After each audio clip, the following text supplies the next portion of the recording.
c'est l'aspect banque de détail, où on travaille sur la banque de réseau pour les particuliers, les professionnels et les entreprises.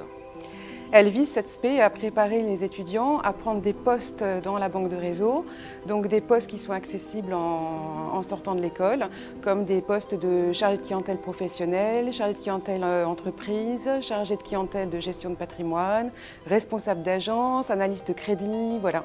Ça évolue en fonction des besoins des banques selon les années.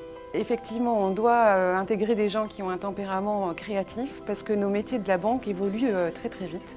La banque a beaucoup évolué au cours des 20 dernières années.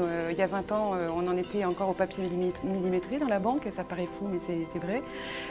Aujourd'hui, l'ordinateur est l'outil de travail numéro 1 et c'est pas fini puisque nos agences deviennent virtuelles. Nos clients nous correspondent avec nous via Internet ou via mobile. Enfin bref, le métier de banquier n'est plus du tout le même, doit intégrer des technologies complètement différentes. Et donc forcément, si on intègre des gens qui sont figés dans ce qu'ils apprennent à l'école, ils n'évolueront jamais en même temps que le monde de la banque. Tous nos intervenants sont en fonction actuellement sur des postes en entreprise, en particulier, en professionnel, donc des personnes qui ont occupé différents postes dans les métiers de la banque de détail et qui aujourd'hui sont des managers dans ces fonctions.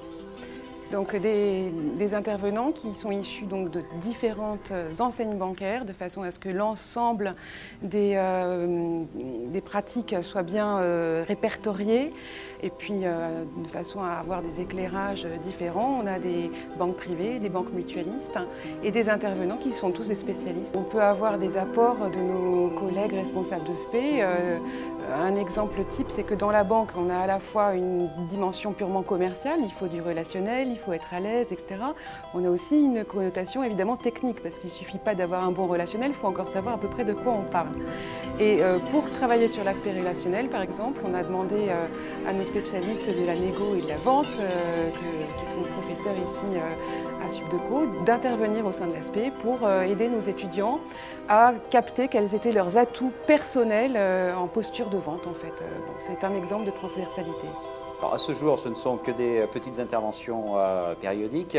L'idée, c'est également de donner de la transversalité à travers des organismes de formation externes du type du CFPB. Donc aujourd'hui, on travaille avec le CFPB sur une certification qui est nécessaire pour exercer dans le métier de la banque. Et nos étudiants sortant de l'aspect banque de détail vont avoir la possibilité de passer la certification AMF qui leur sera nécessaire ensuite pour déboucher sur une embauche dans le secteur bancaire.